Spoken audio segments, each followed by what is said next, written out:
12,432 beses yata ang nagsabi sa inyo ng maupo buong taon. Kaya karami. Bilang na bilang. Bilang na bilang. Siyempre, ma-teacher ako eh. Kaya alam ko yun. Pero, kahit na yung 12,000 na yun, umabot pa ng 50,000. Sino ba yun? Panira! Panira naman kayo! Panira! Kahit umabot pa yun ng 50,000, okay lang. Okay. Una sa lahat, siyempre gusto magpasalamat sa Mami Irish. Kasi yung president ng ating class officer. Okay? Tapos, nandito lahat ng officers nandito. At hindi lang sa kanila, kundi pati sa lahat ng magulang. Okay? Dahil kasi kung wala yung mga magulang nyo, kung wala si, halimbawa, wala si Mami Alice, hindi ko makikilala si Jay. Mami Alice na talaga. Wala. Nakasunod na, panirap yun eh. Kung wala si Mami Cherry, hindi ko makikilala si Sam. Kung wala si Mami Gina, hindi ko makikilala si Cyrus. Pero hindi kay Mami Angelica at kay Mami Daisy. Hindi ko makikilala yung mga si Ian at si Gazel. Ibig sabihin lahat kayo hindi may makikilala. Okay? Alam ko, lagi sinasabi ng mga teacher pag nakatapos na kayo na sana may natutunan kayo sa kanila. Tama ba? Ako hindi ko sabihin yun. Pero gusto kong malaman nyo, ako yung teacher nyo, pero ako yung maraming natutunan sa inyo. Ako maraming. Natuto akong magbura. Hello? Wala si Zero? Natuto akong magpasaway. Okay. Medyo lang yan. Yung dinadaan-daan na nga sa biro, actually mga parents, hindi lang kayo lagi nagbibiro na ako. Hindi na po. Kaya rin kasi lagi nagsasabi. Gusto niyo ba?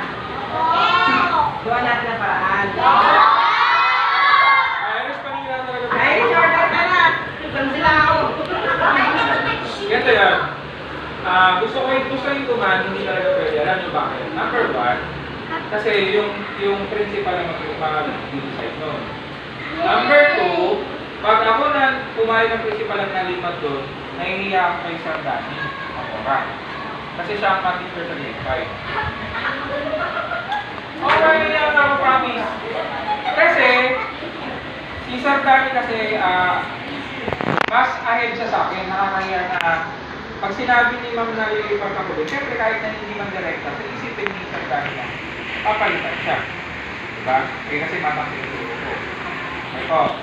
Saka hindi lang kasi kayo, sa totoo lang, hindi lang kasi kayo yung nag-request, parang taon-taon naman lahat sila nag-request sa akin ng So, ang mangyari kasi, pangatlong reason, pag halimbawang nalipat ako ng grade 5, siguradong iba maraming sasabihin. Bakit? Ang dami-dami nila na batch na dumaan na gusto akong sumunod pero hindi nagawa, pero bakit ito nagawa? Siyempre na.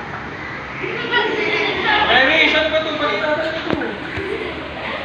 Okay, so, okay mag-alala kasi kahit katulad ng ginagawa nyo, di ba? Pag nakikita nyo naman yung mga, tulad ng mga binanggit nyo kanina, di ba? Lagi nila akong sinupunta. Pwede naman kayo dumalaw dito. Pwede naman dumalaw. O kayo, bakit nyo pinagbabawalan yung mga dito? O, di ba? Di ba ano yan eh? Karma-karma yan. Hindi kayo pagbabawalan. Ha? Kasi kung mga pag may dumadalaw na grade 5, galit na galit, grade 6, at high school. Okay, so, yun lang naman yung gusto kong sabihin, pero sa totoo lang sa buong grade 4, sabi ng mga kasama kong teacher, pinakamagulis session natin. Totoo yun. Wala naman si Sir. Ay, hindi kaya. Ako hindi ako bigay. Kasi hindi naman kayo pinakamagulo eh. Kasi kayo ang pinakamalambing na session. Sana all. Pero, kaya nga mahal naman ko katulad niya, si Valerio, iyak na.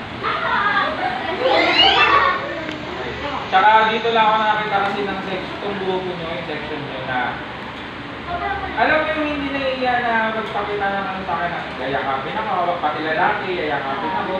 Lahat sila, hindi sila naiiya silang mag-show ng affection nila parang sila. So, makaramdam ko nga parang Paantok talaga? 47. Kasi 46 kayo, plus yung anak ko para 47. Okay, tapos, tsaka kung alam nyo lang, ewan ko kung alam nyo to, pero hindi ko sinasabi sa inyo, pero dahil last day naman natin, pwede ko sabihin. Alam nyo ba yung lahat ng bawat section? Sabihin, alam yata ito.